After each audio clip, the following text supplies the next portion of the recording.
사랑하는 교우 여러분께 귀하신 주님의 이름으로 문안합니다. 어느덧 1월의 둘째 주일을 맞았네요. 여러분 한 주간 정말 쏜살같이 흘러갔죠.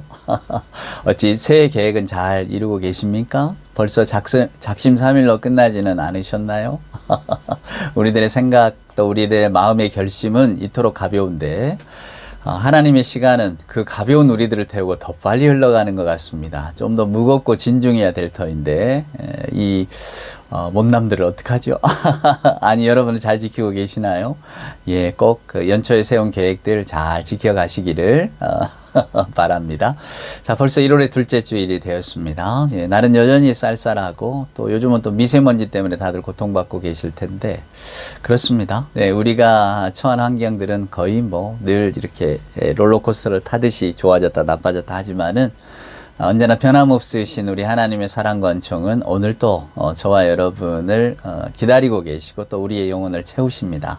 사랑하는 교우 여러분, 그 변함없는 주님의 사랑에 기대어서 오늘 또 예배할 때에 우리 주님이 주시는 그 평강과 기쁨이 저와 여러분의 마음을 가득 채울 수 있기를 소망합니다. 자, 우리 경배 찬송 부르면서 하나님께 예배 올릴까요? 경배 찬송은 9장입니다. 오늘은 2절 찬송 부르도록 하겠습니다. 영광에 가득 찬 하늘의 하나님. 자, 2절입니다. 사랑이 넘치는 자비하신 하나님, 은혜가 풍성한 구원의 하나님, 자매의 심령에 평안을 주시옵고 죄악과 허물을 용서하여 주소서. 찬송과 영광과 생명 구원의 하나님, 우리 예배를 받아주시옵소서. 아멘. 사도신경으로 우리들의 신앙을 고백합니다. 전능하사 천지를 만드신 하나님 아버지를 내가 믿사오며 그 외아들 우리 주 예수 그리스도를 믿사오니 이는 성령으로 잉태하사 동정녀 마리아에게 나시고 본디오 빌라도에게 고난을 받으사 십자가에 못 박혀 죽으시고 장사한 지 사흘 만에 죽은 자 가운데서 다시 살아나시며 하늘에 오르사 전능하신 하나님 우편에 앉아 계시다가 저리로서 산자와 죽은 자를 심판하러 오시리라. 성령을 믿사오며 거룩한 공회와 성도가 서로 교통하는 것과 죄를 사하여 주시는 것과 몸이 다시 사는 것과 영원히 사는 것을 믿사옵나이다. 아멘. 예, 교독할까요? 성시교독. 오늘은 교독문 75번입니다. 우리가 신약성경 교독문을 읽어가고 있죠. 오늘은 교독문 75번.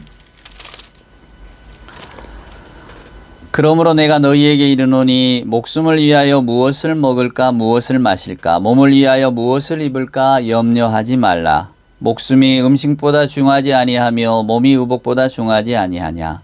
공중의 새를 보라. 심지도 않고 거두지도 않고 창고에 모아 들이지도 아니하되 너희 하늘아버지께서 기르시나니 너희는 이것들보다 귀하지 아니하냐. 너희 중에 누가 염려함으로 그 키를 한 자라도 더할 수 있겠느냐. 또 너희가 어찌 의복을 위하여 염려하느냐. 들의 백합화가 어떻게 자라는가 생각하여 보라. 수고도 아니하고 길쌈도 아니하느니라. 그러므로 염려하여 이르기를 무엇을 먹을까 무엇을 마실까 무엇을 입을까 하지 말라. 이는 다 이방인들이 구하는 것이라. 너희 하늘 아버지께서 이 모든 것을 너희에게 있어야 할 줄을 아시느니라. 그런즉 너희는 먼저 그의 나라와 그의 의를 구하라. 그리하면 이 모든 것을 너희에게 더하시리라. 아멘. 오늘 예배 찬송은 제가 가장 좋아하는 찬송 가운데 한 곡을 골랐습니다. 찬송가 88장입니다. 내 진정 사모하는 친구가 되시는 구주 예수님은 아름다워라. 우리가 예수님을 친구처럼 여길 수 있다면 얼마나 좋을까요? 예, 그 소망을 담아서 함께 찬송할까요? 1절과 2절 찬송하겠습니다. 내 진정 사모하는 친구가 되시는 구주 예수님은 아름다워라. 산 밑에 백합화요 빛나는 새벽별 주님 영원할 길 아주 없도다. 내 맘이 아플 적에 큰 위로 되시며 나 외로울 때 좋은 친구라. 주는 저 산 밑에 백합 빛나는 새벽별 이 땅 위에 비길 것이 없도다. 내 맘의 모든 염려 이 세상 고락도 주님 항상 같이 하여 주시고 시험을 당할 때에 악마의 계교를 즉시 물리치사 나를 지키네. 온 세상 날 버려도 주 예수 안 버려 끝까지 나를 돌아보시니 주는 저 산 밑에 백합 빛나는 새벽별 이 땅 위에 비길 것이 없도다.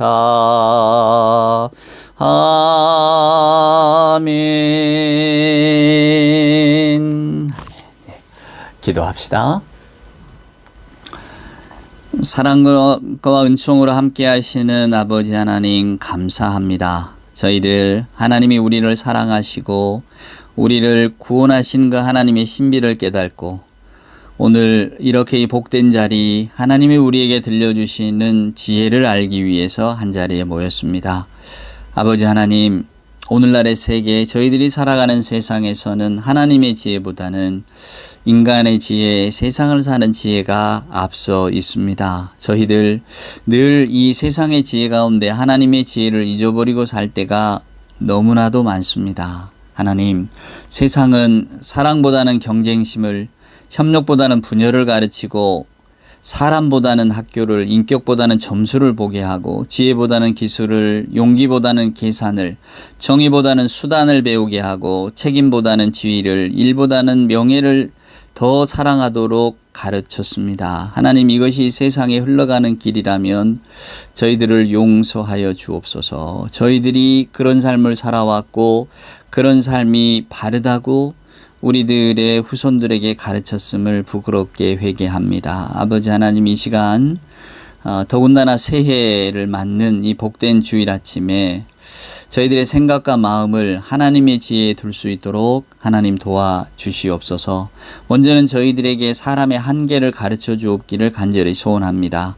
저희가 변화시킬 수 없는 것들을 받아들일 수 있는 평정을 허락하여 주옵시고, 변화시킬 수 있는 것은 변화를 받아들일 수 있고 그것을 이루어갈 수 있는 용기를 우리에게 허락해 주옵소서. 하루하루 충실하게 살게 하시고 한순간 한순간을 늘 충만하게 채우며 살게 하여 주옵소서. 우리 예수님께서 그러셨듯이 이 죄 많은 세상을 내가 원하는 식으로가 아니라 그 모습 그대로 받아들일 때에 먼저는 주님의 말씀대로 이 땅에서 살아갈 수 있도록 용기를 주옵시고, 결국 세상은 우리 예수께서, 우리 하나님께서 만사를 바르게 하실 것임을 믿고 저희들이 이 땅에서의 삶을 살 수 있도록 주님 도와주시옵소서. 그리하여서 이 땅에서도 주님과 동행하는 삶을 용기를 가지고 살게 하시고, 훗날에 주의 나라 올 때에 우리가 환하게 웃는 얼굴로 주님을 맞을 수 있도록 주여 도와주시옵소서.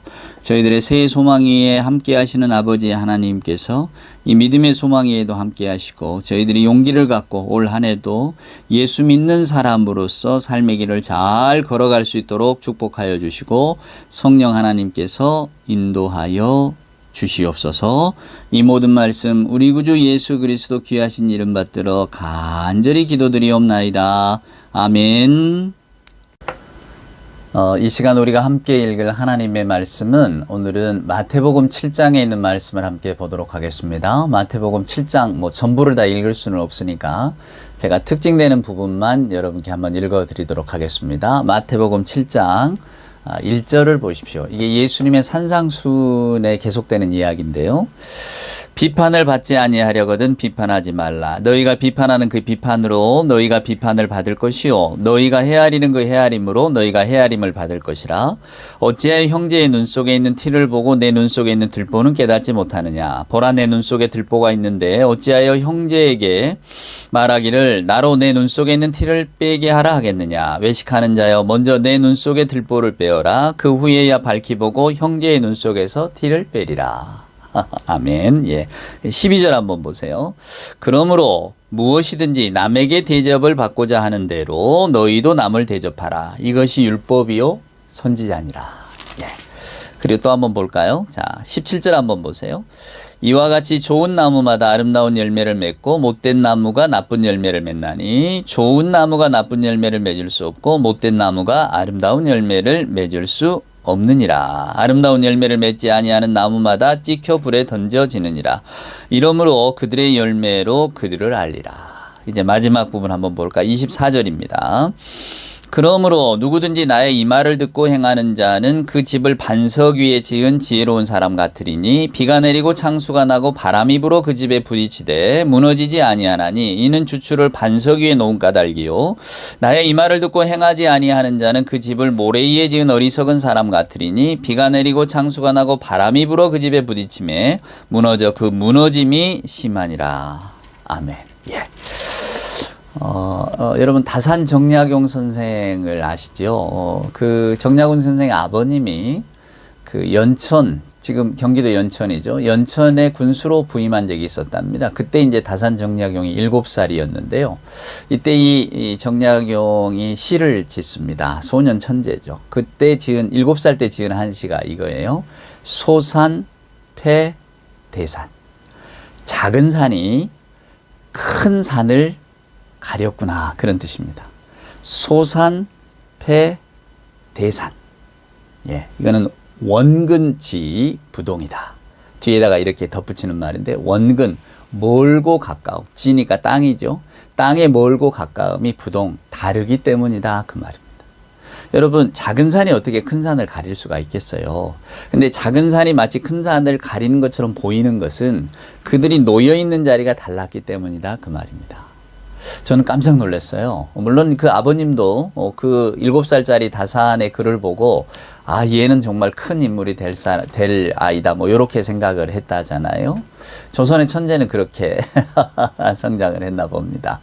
예, 작은 산이 큰 산을 가렸다. 2023년을 우리가 시작했습니다. 벌써 일주일이 휙 지나갔죠. 저나 여러분이 세상을 살아갈 때에 세상이 주는 지혜가 있습니다. 그리고 세상을 살아가는 데에는 세상을 살아가는 방식이 있죠. 그래서 우리도, 저도 그렇고 여러분도 우리는 세상을 살아가는 방식을 잘 따라가려고 애를 씁니다. 왜? 그래야만 세상에서 살아남고 세상에서 잘 살아가니까요. 많은 사람들이 이것이 옳다, 이것이 선하다, 이것이 좋은 거야 라고 하는 그 부분들을, 그렇게 말하는 것들을 우리도 귀담아 듣고 또 저와 여러분도 그 길을 이렇게 걸어보고자 하는 게 우리들의 생각 아닙니까? 그러니까 연초에 계획을 세울 때에 여러분은 무슨 계획을 세우셨는지 모르지만 대부분의 우리의 계획들은 우리가 어떻게 하면 이 땅의 삶을 잘 살아갈 수 있을까? 많은 사람들이 이 땅에서 이렇게 살면 잘 살아요 라고 하는 그런 어떤 의견, 생각, 뭐 일종의 지혜랄까요? 그런 것들을 이렇게 듣고 접하면서 저나 여러분은 그런 쪽에 어떤 계획을 세우셨을 겁니다. 예전에는 뭐 신문이나 아니면 지상파, 방송 뭐 이런 걸 통해서 우리가 또 얻기도 했지만 지금이야 도처에 정보를 얻는 그런 그 소스가 널렸잖아요. 가장 많이 아마 여러분이 받는 어떤 그 정보는 일종의 유튜브나 이런 것일 텐데 인터넷 유튜브에서도 어떻게 하면 세상을 잘 살아갈 수 있을까? 저와 여러분에게 그 비결을 잘 가르쳐 줍니다. 그래서 우리는 그 비결을 받아서 나름대로 옳다고 판단하는 것, 나름 저와 여러분의 마음에 합한 것을 인생의 목표로 세우고 난 이렇게 살아야지 라고 어떤 계획을 세우면서 또 실천해 가고 있으실 겁니다. 저도 올해에는 계획을 하나 세운 게 있는데요. 그건 뭐냐면 아침에 무조건 일어나자마자 맨손 체조를 하자. 우리 초등학교 때 그토록 싫어했던 국민체조 있잖아요. 아, 정말 유튜브 좋습니다. 국민체조 했더니 그거 다 나와요. 그 영상도 나오고. 그래서 옛날도 추억할 겸 또 제 어떤 그 뭐랄까 굳어버린 어떤 근육도 풀 겸 요즘 저는 한 일주일 국민체조를 열심히 하고 있습니다. 뭔가 좀 몸도 좀 나아진 것 같아요. 아니, 웬 계획이 그렇게 소박하냐고요? 그래서 제가 올해 세운 계획을 여러분께 말씀드리려고 합니다.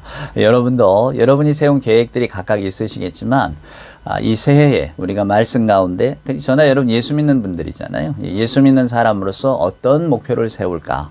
어떤 삶의 이정표를 정하고 나아갈까? 오늘은 제가 여러분들과 그 이야기를 나누고 싶은 겁니다. 아까 제가 다산정약용 선생 이야기를 했습니다마는 우리는 현실이라고 하는 작은 산에 눈이 가리워져서 어떤 하나님이라고 하는 큰 산을 못 보고 있는 것 같아요. 그렇죠? 언제나 우리는 우리 눈앞에 있는 것만 봅니다. 근데 하나님께서는 저와 여러분의 인생의 전부를 또 이 세상의 전부를 다 보고 계시잖아요. 그러니까 우리가 이분의 말씀을 따라야 되는 건 아닐까요? 이게 지극히 상식적인 이야기 아닙니까? 예, 여러분 우리 뭐 운전하고 갈 때 내비게이션 다 틀고 가잖아요. 요즘 뭐 내비게이션 없는 운전은 상상도 할 수 없는데 뭐 여러분 그 내비게이션을 뭐 여러분이 언제 만나를 보셨습니까? 아니면 여러분이 그 내비게이션을 만드셨습니까?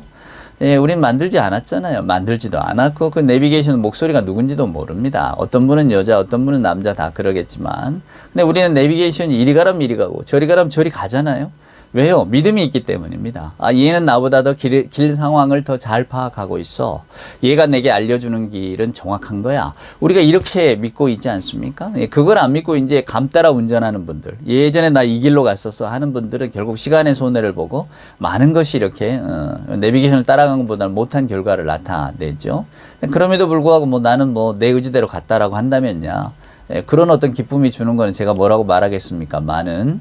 그러나 대부분의 우리들, 예, 아마 95%의 우리들은 그냥 내비게이션을 따라 운전을 합니다. 왜요? 믿음이 있기 때문이에요.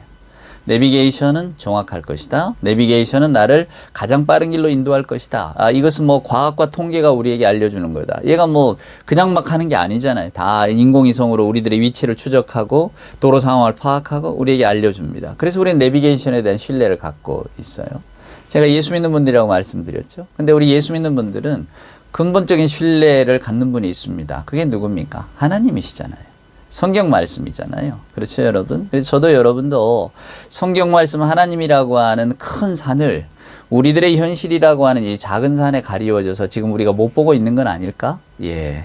그런 생각이 들어집니다. 그래서 2023년에는 하나님이 알려주시는 좀 큰 길을 보고 가자고. 하나님이 알려주시는 이 길로 가라고 할 때에 우리가 네, 알겠습니다. 그 길을 따라가겠습니다. 라고 하는 어떤 그런 목표를 세워보자고 오늘 이제 이 말씀을 제가 궁굴리다가 오늘 이 말씀을 좀 나눠야지 생각을 했어요. 이 마태복음 여러분 7장은 마태복음 5장의 예수님의 이야기로 이어지는 겁니다. 제가 지난 시간에 이제 복되어라. 예수님의 산상수훈의 첫 마디가 여러분 행복하십시오. 여러분 행복한 분들입니다. 라고 하는 말씀으로 시작했다고 말씀을 드렸잖아요. 근데 거기에 계속 이어지는 겁니다. 이제 마태복음 7장에서 예수님의 산상수훈이 끝나는데요. 그래서 이 마태복음 7장에는 저나 여러분이 현실에서 어떻게 살아야 할 것인가를 들려주는 말씀으로 가득 차 있습니다. 근데 여러분 이 말씀이 어렵지가 않아요. 여러분도 아시겠지만 예수님이 그때 당시에 하나님 나라 운동을 하시고 하나님에 관한 어떤 그 진실을 알려줄 때에 그 예수님의 이야기를 듣는 청중들은 뭐 어떤 그 지식이 뛰어나거나 사회적으로 어떤 높은 위치에 있거나 정말로 그 시대에 아주 탁월한 어떤 그 성과를 이룬 성공자, 지식자 이런 분들이 아니었다 그 말입니다.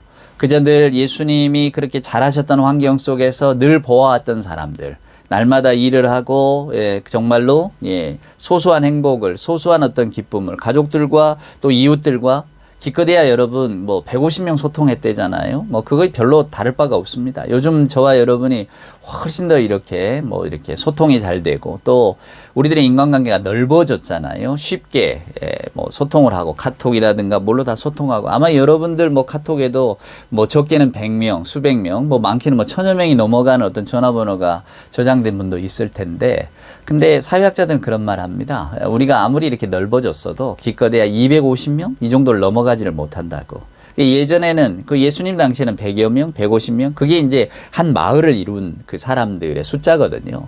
그러니까 우리 인간관계는 아무리 넓어봐야 그 안에서 왔다 갔다 할 뿐이라 그 말입니다. 그러니까 그걸 넘어서서 내 전화번호에는 1000명이 있는데요 해봐도 인간적인 정을 나눈다기보다는 인간적으로 우리가 소통하고 사는 사람들은 그저 한 100여 명, 많아야 한 200여 명 수준이라는 거예요. 그러니까 예수님도 그때 당시 나사렛이라고 하는 궁벽한 산골 마을에 사셨지만 또 세포리스라고 하는 도시에 가서 이렇게 노동도 하셨지만 아버지를 따라다니면서 또 나중에 아버지 돌아가시고 혼자서도 가족들의 생계를 위해서 이렇게 애를 쓴 분이셨단 말이에요.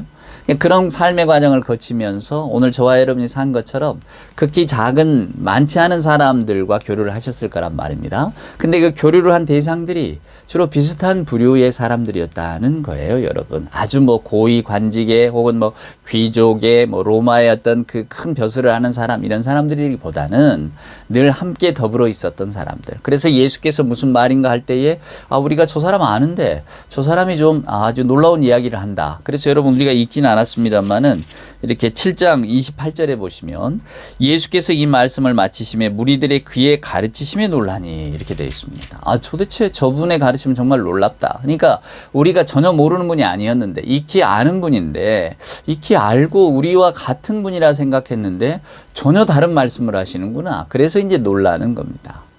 그래서 예수님의 여러분 그 설교 말씀은 오늘 이런 어떤 그 강론의 말씀은 쉬워요. 어렵지가 않아요.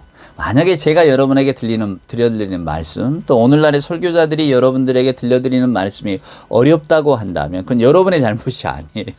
설교자들이 예수님보다 더한 어떤 다른 측면을 바라보았기 때문일 겁니다. 예수님의 말씀은 쉬워요. 저의 말씀이 만약에 어려웠다면 용서하시고 저도 더 쉽게 말씀드리려고 애를 써보겠습니다. 예수님의 말씀은 누가 들어도 쉽게 이해가 되는 말씀이에요. 그러니까 예수님의 말씀은 언제 어디에서 누구에게든지 간에 귀에 들리는 말씀이었다 그 말입니다. 그러니까 오늘 예수님께서 오늘 산상수훈의 마지막 말씀에 들려주는 이 말씀을 한번 여러분 보세요. 예수님의 첫 마디 말씀이 뭡니까? 비판하지 말라예요. 이런 것들 때문에 교회 안에서는 정의가 바로 서지 못합니다. 교회는 잘못된 일이 있어도 무조건 은혜로 덮읍시다. 이런 말씀을 합니다. 그리고 여기 보면 성경에 비판하지 말라고 했으니 비판하면 안 됩니다. 이런 이야기를 하시는 분들이 있는데요. 그것은 그 말씀을 그냥 자기 편익대로 이렇게 적용하는 말씀이죠. 오늘 이 말씀의 근본에 달하는 건 아니에요. 오늘 여러분 예수님은 무슨 말씀을 하시느냐면 우리가 비판하는 자의 심정이 뭘까를 들여다보자는 거예요. 저나 여러분에게는 남을 무시하거나 남을 비판하고 싶은 마음이 있거든요. 이게 인간의 죄성입니다. 제가 심리학을 공부할 때 여러분에게 몇 번 말씀드린 기억이 납니다만은 인간의 마음 가운데 가장 밑바닥에 깔려있는 감정이 시기심이나 질투심이에요. 이 시기심이나 질투심은 저나 여러분이 들키기 싫어하는 마음입니다. 저도 그렇지만 여러분들도 나에게는 시기하고 질투하는 마음은 저는 없는 것 같아요. 이렇게 생각하는 분들이 많으실 거예요. 왜냐하면 시기나 질투의 감정이 내게 있다고 느끼는 순간에 저나 여러분이 견디기가 좀 힘들거든요. 나의 부정적인 면을 바라보는 것 그리고 인정하는 것 자체가 우리는 좀 힘들어합니다. 왜냐하면 다른 사람이 나를 볼 때보다 내가 나를 볼 때 나는 훨씬 더 좋은 사람이어야만 합니다. 그래야 우리가 견디고 살아가는 거예요. 저나 여러분이 우리 스스로를 나쁘다고 여기는 순간에는 우리가 그 현실을 견디지를 못합니다. 그러니까 때로는 우리를 스스로 괴롭히기도 하고 또 너무 힘드니까 우리의 의식이, 그게 이제 무의식이라고 표현합니다만은 우리의 생각과 감정이 저나 여러분을 속이는 거예요. 뇌가 우리를 속이는 겁니다. 너 그렇게 나쁜 사람 아니야. 너 그렇게 사람들이 손가락질 만한 생각이나 어떤 삶을 살아온 사람은 아니야. 자꾸 우리를 포장하고 미워하죠. 그래서 우리 마음속에는 실은 남이 잘 되는 거 잘 보지 못하고 남이 가진 건 내가 좀 갖고 싶고 심지어는 뺏어서라도 내가 갖고 싶고 라고 하는 마음들이 우리 가장 밑바닥에 깔려 있습니다. 제가 무의식이라고 표현한 것은 여러분이 아무리 의식하려고 해도 그게 잘 의식이 안 된다는 거예요. 우리가 누르고 있기 때문에 이 억압을 뚫고 나오기가 어렵습니다. 그래서 무의식이라고 하는 거예요. 의식의 저편에 있는 것. 그렇지만 우리가 성경적으로 볼 때 인간의 죄성이라고 하는 것은 그런 것들이 다 가지고 있다라고 성경은 말하고 있는 겁니다. 그래서 우리에게 구원이 필요한 거예요. 자, 오늘 예수님은 거기에 대한 이야기를 하시는 거예요. 자, 여러분 우리에게는 비판하고자 하는 마음이 있습니다. 근데 그 비판하고자 하는 마음은 제가 가지고 있는, 우리가 가지고 있는 안경으로 저 사람을 보는 겁니다. 그래서 예수님은 네가 남을 헤아리는 헤아림으로 너 역시 그 헤아림을 당할 거다. 그 말씀을 하는 거예요. 그게 무슨 이야기냐면 가장 근본적인 저와 여러분의 마음, 내 마음을 빌어서 저 사람을 바라보지 말라고, 심리학에서 그걸 투사라고 합니다만은, 내 마음이 지금 저러니까 저 사람이 나에게 이런 말을 할 거야. 예, 우리가 우울증에 걸린 사람들 요런 이렇게 사례를 보면요. 자, 내가 전화를 한단 말입니다. 근데 상대방이 전화를 안 받아요. 근데 상대방은 뭐 하느라 바빠서, 뭐 하느라 정신이 없어서, 일에 정신이 없거나 아니면 핸드폰을 심지어는 놓아두고 나가서 못 받는 건데, 이렇게 병리적인 마음이 있는 분은 이 사람이 지금 내 전화를 피하고 있어, 이렇게 생각하는 거예요. 정상적인 우리들은 뭐 전화를 못 받을 상황이 있나 보다, 바쁜가 보다, 다른 일을 하나 보다, 이렇게 생각하거든요. 근데 병리적인 마음이 있는 분들은 이 사람이 지금 나를 무시해서 그런 거야, 이 사람이 나를 지금 피하고 있는 거야, 이렇게 생각하는 거예요. 그게 기분이 확 나빠지는 겁니다. 여러분은 그런 경험 안 해보셨습니까? 이제 그런 마음들, 내가 지금 마음이 불안하고 내가 뭔가 마음이 이렇게 맺혀 있으니까 그렇게 상대방의 행동이 해석이 되는 거예요. 예수님 지금 이 말씀을 하시는 거예요. 더군다나 예수님 시절에는 이제 혐오의 시절이잖아요. 지금 우리도 혐오 범죄, 혐오 딱지, 편가르기, 요런 것들이 자꾸 심해진다고. 우리가 양극화 사회잖아요. 비단 대한민국만 그런 거 아닙니다. 전 세계가 그렇게 갑니다. 이게 자본주의의 속성이거든요.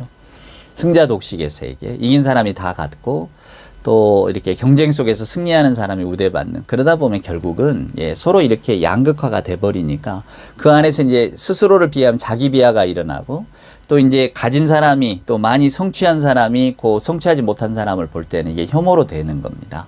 너는 그러니까 그렇게밖에 못해. 너는 그런 처지를 받아야 마땅한 삶을 살아왔어. 이런 식으로 가는 거예요. 근데 그게 이제 더 심하게 가면 이제 인종으로도 차별하게 되고, 어떤 부모에 비교하면서 차별하고. 왜 우리도 예전에 여러분 그런 말씀이 있었잖아요. 너 몇 평 사니? 무슨 몇 cc 자동차 타니? 이런 걸로 이렇게 서열이 정해진다고. 이런 것들이 다 혐오고 편가르기거든요. 근데 우리 사회가 그렇게 흘러갑니다. 이걸 어떻게 막을 수 있겠습니까? 인간의 사회가 그렇게 흘러가고 그런 것들을 허용하는 시대가 되었는데요. 자, 2000년 전에 예수님은 무섭게도 이런 어떤 인간의 속성을 꿰뚫어 보고 계시는 거예요. 그래서 저나 여러분에게, 제가 여러분에게 들려드리는 말씀이 어려운 게 아닙니다. 혐오하지 마세요. 여러분의 생각을 빌어서 남을 판단하지 마세요. 여러분의 헤아림으로 여러분도 그런 헤아림을 당하게 될 겁니다. 이걸 아셔야 돼요. 라고 하는 것을 분명하게 꼬집어주고 계세요. 아주 쉬운 말씀으로. 그러지 어떤 일을 가지고 비판하라 마라 이런 말씀, 정의가 죽었네 살았네 이런 말씀을 하신 게 아니에요. 저나 여러분의 가장 근본적인 속마음에 대한 이야기를 하시는 겁니다. 우리의 헤아림을 가지고 우리의 생각과 우리의 판단과 우리가 미리 어떤 것들을 정해놓고 그 사람을 바라보지 말라는 거예요. 다시 말하면 그 사람은 그 사람 그대로 봐주라는 겁니다. 여러분, 어떤 행동에 뭐가 있다 이렇게 보지 마시고, 저 사람이 지금 저렇게 행동을 하는 거는 뭐가 불편해서 이런가 이렇게 넘겨짚지 말고, 저 사람이 왜 저런 행동을 하니, 만약에 궁금하시면 물어보라 그 말이에요. 왜 그러느냐고. 그러면 어떤 이해가 나오잖아요. 제가 늘 드리는 말씀 일화 가운데 이런 게 있습니다. 아니 어떤 사람이 빨간불인데도 막 지나간단 말이에요. 우리는 막 욕을 막 퍼붓습니다. 아니 도대체 저는 근본도 안 된 사람, 교통질서도 안 지키는 사람 막 욕을 퍼붓지 만은 나중에 알고 보니까 그 사람이 교통사고 환자를 싣고 갔다거나 금방 총각을 다투는 환자가 그 앞에 차 안에 타고 있었다. 이런 것들을 알게 되면 그 다음에 그 사람 욕 안 하잖아요. 그럴 만한 사정이 있었구나. 자, 이렇게 우리 이해의 폭을 넓혀가는 겁니다. 그러니까 궁금하게 있으면 여쭙고, 뭔가 저 사람의 행동에 내가 마음에 걸리는 게 있으면 알아보고 나서 그 다음에 뭔가 어떤 마음을 품어도 되는 것이지, 미리 어떤 사람을 정해놓고 저는 저럴 거야, 쟤는 인종이 저러니까 저런 행동을 할 거야, 쟤는 살아온 환경이 저러니까 저렇게 행동할 거야, 이런 식으로 판단하지 말라는 겁니다. 그런 헤아림으로 여러분도 헤아림을 받게 될 것이라고. 이게 예수님의 경고입니다. 그 다음에 두 번째 이야기는 아까 우리가 12절을 읽었습니다만, 저는 이 말씀을 참 좋아합니다. 남에게 대접받고자 하면 네가 먼저 대접을 하라고. 네가 대우받고 싶은 대로 너도 대우를 하라고. 우리 공자 선생은 너 하기 싫은 거 남에게 시키지 말라 이렇게 말씀하셨잖아요. 근데 예수님은 한 단계 더 나가세요. 네가 받고 싶은 거 있거든 네가 먼저 그렇게 해주라고. 이걸 그래서 성경은 우리는 황금률이라고 합니다. 가장 귀한 말씀이라 이거죠. 저도 여러분도 이 말씀을 이렇게 붙들고 살아간다면 아마 우리들의 삶은 반드시 정말 밝은 해와 같은, 늘 이렇게 선선하게 부는 어떤 그 바람 같은, 예, 산 위에서 부는 바람, 시원한 바람, 뭐 이런 노래 있잖아요. 동요 있잖아요.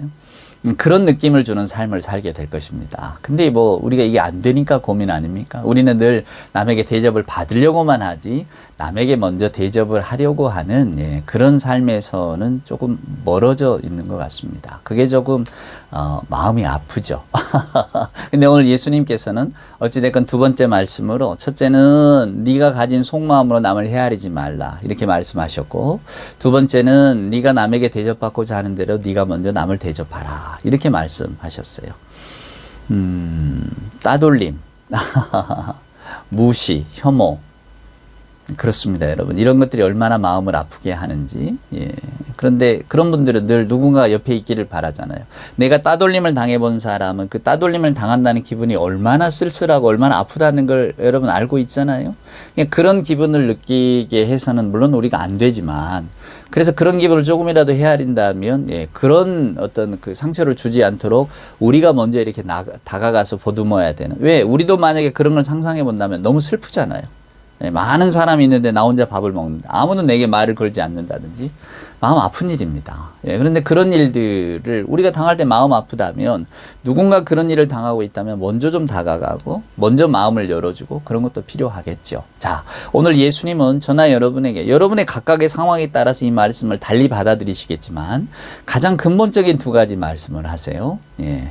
혐오하지 말고, 네 마음으로, 네 속마음으로 남을 헤아리지 말고, 그 다음에, 예, 너 대접받고자 하는 대로 남을 대접하고. 이게 얼마나 복된 사회입니까? 그래서 예수님은 거기에 나무 일단 비유를 빗대시잖아요. 좋은 나무에서 좋은 열매가 맺히는 거야. 그러니까 저나 여러분의 마음자리나 생활태도나 생각을 어떤 바꾸라는 거죠. 그렇게 되면 자연스럽게 이 좋은 열매는 맺히게 되는 것이라고. 그러면서 이제 예수님이 오늘 우리에게 들려주시는 말씀이 바로 이 지혜로운 건축자 같은 말씀 아닙니까? 예. 자, 어떻습니까?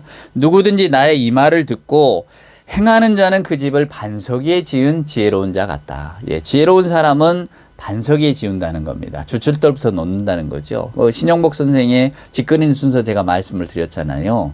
감옥에서 만난 어떤 사람이 집을 그릴 때 우리는 보통 이렇게 지붕부터 그리고 이렇게 내리지만 그분은 주춧돌부터 이렇게 그려가면서 벽을 세우더라고. 그분의 직업이 뭔가 했더니 전직 목수였다고. 아, 그렇구나. 목수는 집 짓는 순서가 주춧돌부터 놓아야 되는 것을 알고 있구나. 저나 여러분에게 들려주는 어떤 인생의 지혜가 거기 있는 거죠. 자, 우리는 아까 서두에 말씀드렸습니다만은 우리 인생의 여러 가지 계획들을 지금 세웠습니다. 2023년 1월이잖아요. 아마 신앙적으로도 세운 분도 계실 거예요. 나는 올해 하나님의 말씀에 좀 충실하게 하나님을 좀 더 붙들고 살아가야 되겠다. 이렇게 생각하는 분들 분명히 있으셨을 겁니다. 그때에 오늘 저는 여러분들에게 이 말씀에 하나를 더 얹어드리는 거예요. 마치 벽돌 한 장 얹는 심정으로 오늘 이 마태복음 7장의 말씀. 여러분 오늘 이 말씀이 저나 여러분에게 정말로 지혜로운 건축자가 되기를 저는 바람하지 않습니다. 자, 우리가 오늘 예수님의 말씀에 집을 짓습니다. 자, 아까 제가 뭐 국민체조 예를 드렸습니다만, 자, 몸이 건강하고 우리의 경제활동이 윤택해지고 또 저나 여러분의 마음이 평강해지고 다 좋은 일입니다. 우리는 우리가 하는 일에서 성공하기를 바라고 또 내 몸이 건강하기를 바라고 무탈하기를 바라고 우리의 삶에 어떤 그 예기치 않은 일이 벌어지지 않기를 우리가 다 소망합니다. 뜻하지 않는 사고 다 싫어하는 일이잖아요. 다 비켜가기를 바라는 거예요. 이런 계획들은 여러분 다 잘 세우셨을 겁니다. 예, 근데 이 새해에 우리가 잊어버리지 말 게 있죠. 우리 눈앞에 가려져서 우리가 세운 인생의 작은 산에 가려져서 보이지 않는 그 큰 산을 보시자는 겁니다. 오늘 우리 예수님은 저나 여러분에게 인생의 계획을 어떻게 들려줘야 될 것인가에 대한 말씀을 들려주고 계시는 거예요. 자, 먼저는 우리 자신을 돌아보라는 겁니다. 우리의 삶이 어떠한가, 여러분의 마음자리가 어떠한가, 그 마음이 순전해야 한다는 것을 우리에게 들려줍니다. 제가 늘 무속과 신앙의 다른 점에 대한 말씀을 드리잖아요. 무속은 우리가 뭘 어떻게 해야 되는가 묻지 않아요. 그냥 어떻게 하면 너 잘 될 거야, 어떻게 해야 네가 뭐 어떤 액땜을 하고 하면 너는 잘 될 거야, 뭐 어디 여기에다 정성을 바치면 너는 잘 될 거야, 이렇게 묻지, 먼저 네 마음가짐을 바로 해야 된다, 네 마음보가 틀려 먹었다, 하라. 네가 일단 마음을 깨끗하게 하거나 남을 먼저 돕고 나서 그 다음에 것을 도모해라. 이런 이야기 하지 않아요. 그러니까 너의 삶이 어떠냐를 묻지 않는 게 무속입니다. 그러나 신앙은, 기독교 신앙은 그걸 물어요. 우리가 하나님 앞에서 온전한 마음으로 서려고 하는가, 서 있는가. 그래서 우리들의 근본을 돌아보는 겁니다. 항상 일상이라고 하는 이 작은 산에 가려져서 우리는 큰 산을 못 보잖아요. 최근에 제가 들은 아주 인상 깊은 이야기가 있습니다. 저는 참 이 이야기에 감동을 받았는데요. 어떤 분이 이렇게 긴급 수술을 하러 들어가셨습니다. 우리가 지금도 그러는지는 모르겠어요. 제가 들었던 이야기 속에 있던 거니까. 근데 이제 어떤 분이 자기 아버지가 그러셨대요. 그래서 그걸 이제 인상 깊어서 들려준 이야기인데, 보통 이제 마취할 때 우리가 그러잖아요. 하나, 둘, 셋 하면 이렇게 마취가 됩니다. 이러잖아요. 저도 언젠가 이렇게 내시경 검사를 할 때 수면 마취를 했는데, 열 따라서 하기 전에 잠드실 겁니다. 그러면 저도 셋까지는 기억이 나는데 그다음부터는 기억이 안 나더라고요. 하나, 둘, 셋 하다가 잠이 들었는데. 근데 그 아버지가 그러셨대요. 이제 그 마취하고 의사가 그랬을 거 아닙니까? 하나, 둘, 셋 하면 이렇게 잠이 드실 겁니다. 저를 따라서 하시면 됩니다. 라고 했는데 그 아버지가 저는 하나, 둘, 셋 안 할 겁니다. 그러더래요. 그럼 뭘 하실 거냐 그랬더니 내 아들, 딸의 이름을 부르겠다고. 그러니까 하나 할 때 이제 자기 아들, 둘 하면 딸, 혹은 하나 할 때 딸, 그 다음에 아들, 딸, 아들. 왜 그러냐? 여러분들 이야기를 짐작하시겠죠. 예. 이 수술이 끝나면 내가 깨어날지 안 깨어날지 날 모르겠는데 그만큼 위급한 수술이었겠죠. 근데 내가 마지막으로, 의식이 있을 때 마지막으로 부르는 그 소리가 하나, 둘이 아니라 나는 내 아들, 내 딸이었으면 좋겠다. 나는 그렇게 하고 싶다고. 저에게는 아주 쾅 와닿는 말씀이었어요. 그렇죠, 여러분? 가장 귀한 거 아닙니까? 가장 자기가 가치 있다고 생각하는 거 아니에요?